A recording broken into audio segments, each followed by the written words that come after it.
Good evening, my dear friends. It's time to sleep, but as you lie comfortably in bed, you need one last story to close your eyes and drift off, don't you? I thought so. Tonight, let me read you The Telltale Heart by Edgar Allan Poe. Here we go.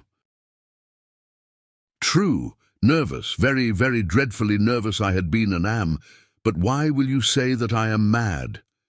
The disease had sharpened my senses, not destroyed, not dulled them.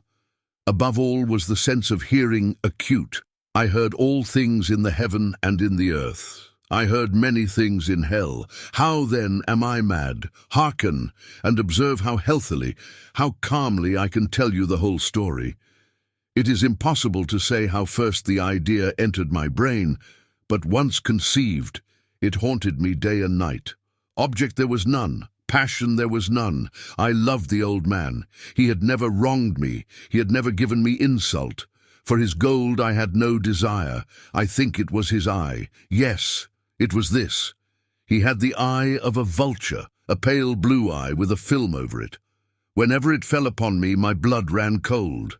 And so by degrees, very gradually, I made up my mind to take the life of the old man and thus rid myself of the eye forever. Now this is the point. You fancy me mad. Madmen know nothing. But you should have seen me. You should have seen how wisely I proceeded, with what caution, with what foresight, with what dissimulation I went to work. I was never kinder to the old man than during the whole week before I killed him, and every night, about midnight, I turned the latch of his door and opened it. Oh, so gently. And then, when I had made an opening sufficient for my head, I put in a dark lantern, all closed that no light shone out, and then I thrust in my head. Oh, you would have laughed to see how cunningly I thrust it in. I moved it slowly, very, very slowly, so that I might not disturb the old man's sleep. It took me an hour to place my whole head within the opening so far that I could see him as he lay upon his bed. Ah! Would a madman have been so wise as this? And then, when my head was well in the room, I undid the lantern cautiously, oh, so cautiously, for the hinges creaked. I undid it just so much that a single thin ray fell upon the vulture eye, and this I did for 7 long nights, every night just at midnight. But I found the eye always closed, and so it was impossible to do the work, for it was not the old man who vexed me, but his evil eye. And every morning when the day broke, I went boldly into the chamber and spoke courageously to him, calling him by name in a hearty tone, and inquiring how he has passed the night. So you see he would have been a very profound old man, indeed, to suspect that every night just at 12, I looked in upon him while he slept. Upon the 8th night I was more than usually cautious in opening the door. A watch's minute hand moves more quickly than did mine. Never before that night had I felt the extent of my own powers, of my sagacity. I could scarcely contain my feelings of triumph, to think that there I was, opening the door, little by little, and he not even to dream of my secret deeds or thoughts.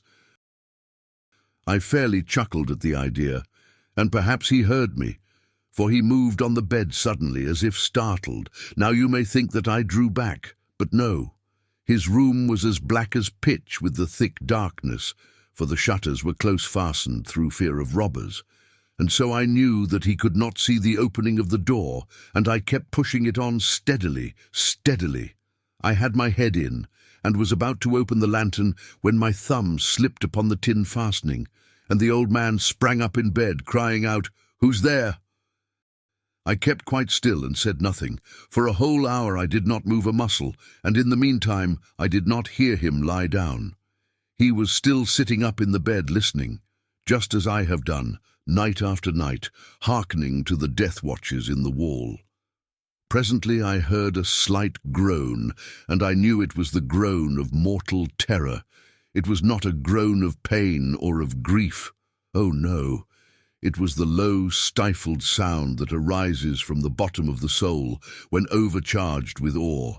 I knew the sound well, Many a night, just at midnight when all the world slept, it has welled up from my own bosom, deepening, with its dreadful echo, the terrors that distracted me.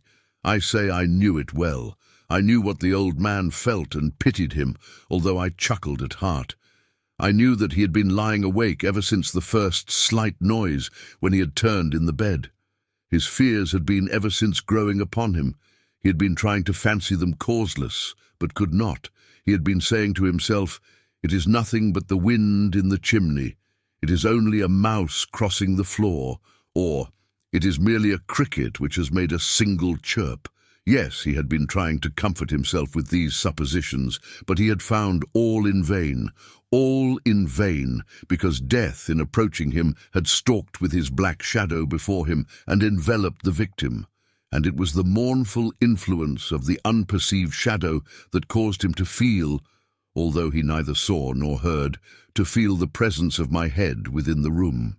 When I had waited a long time, very patiently, without hearing him lie down, I resolved to open a very, very little crevice in the lantern. So I opened it. You cannot imagine how stealthily, until at length a simple dim ray, like the thread of the spider, shot from out the crevice and fell full upon the vulture eye. It was open, wide open, and I grew furious as I gazed upon it. I saw it with perfect distinctness, all a dull blue, with a hideous veil over it that chilled the very marrow in my bones. But I could see nothing else of the old man's face or person, for I had directed the ray, as if by instinct, precisely upon the damned spot. And have I not told you that what you mistake for madness is but over-acuteness of the sense? Now, I say, there came to my ears a low, dull, quick sound, such as a watch makes when enveloped in cotton. I knew that sound well, too. It was the beating of the old man's heart. It increased my fury, as the beating of a drum stimulates the soldier into courage. But even yet I refrained and kept still. I scarcely breathed. I held the lantern motionless. I tried how steadily I could maintain the ray upon the eye. Meantime, the hellish tattoo of the heart increased. It grew quicker and louder every instant. The old man's terror must have been extreme. It grew louder, I say, louder every moment. Do you mark me well? I have told you that I am nervous, so I am.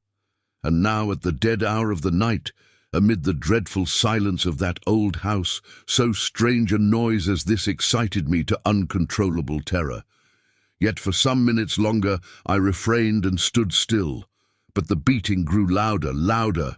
I thought the heart must burst, and now a new anxiety seized me. The sound would be heard by a neighbor. The old man's hour had come. With a loud yell, I threw open the lantern and leaped into the room. He shrieked once only. In an instant I dragged him to the floor and pulled the heavy bed over him. I then smiled gaily to find the deed so far done. But for many minutes the heart beat on with a muffled sound. This, however, did not vex me. It would not be heard through the wall. At length it ceased. The old man was dead. I removed the bed and examined the corpse. Yes, he was stone dead. I placed my hand upon the heart and held it there many minutes. There was no pulsation. He was stone dead. His eye would trouble me no more. If still you think me mad, you will think so no longer when I describe the wise precautions I took for the concealment of the body. The night waned, and I worked hastily, but in silence. First of all, I dismembered the corpse. I cut off the head and the arms and the legs. I then took up 3 planks from the flooring of the chamber and deposited all between the scantlings.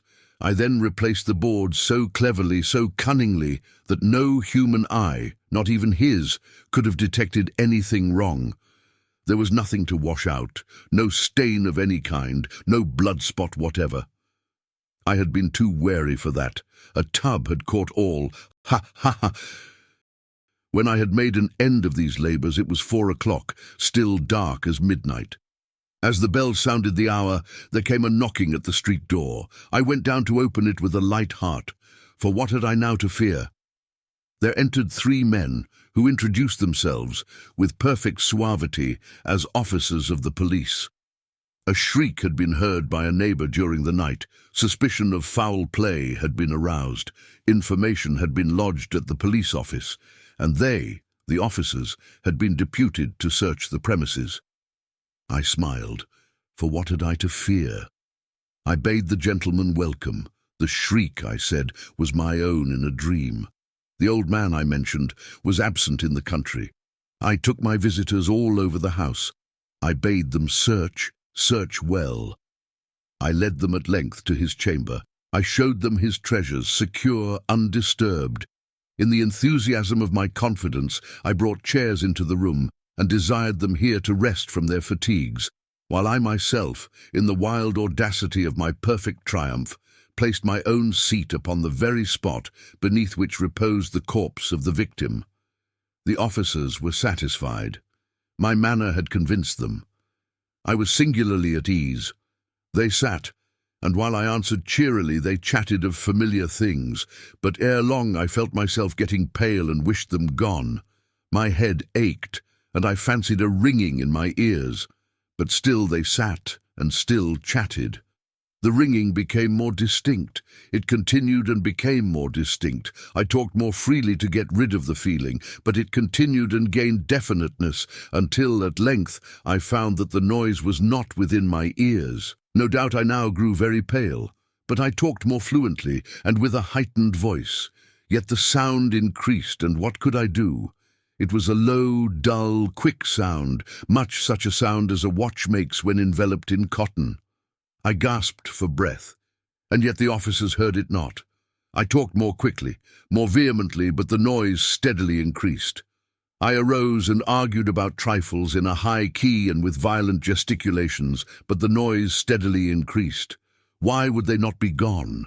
I paced the floor to and fro with heavy strides, as if excited to fury by the observations of the men, but the noise steadily increased. Oh God, what could I do? I foamed, I raved, I swore. I swung the chair upon which I had been sitting and grated it upon the boards. But the noise arose over all and continually increased. It grew louder, louder, louder, and still the men chatted pleasantly and smiled. Was it possible they heard not? Almighty God, no, they heard, they suspected, they knew, they were making a mockery of my horror. This I thought, and this I think, but anything was better than this agony.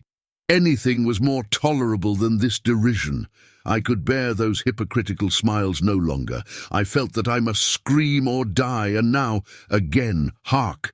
Louder, louder, louder, louder! Villains! I shrieked. Dissemble no more! I admit the deed. Tear up the planks. Here, here. It is the beating of his hideous heart. That's the end of the story, my dear friends. It's time to sleep now. Thank you for watching or listening, and if you enjoyed it, please subscribe to my channel for more classic tales and stories to accompany your nights. Sleep well, and see you next time.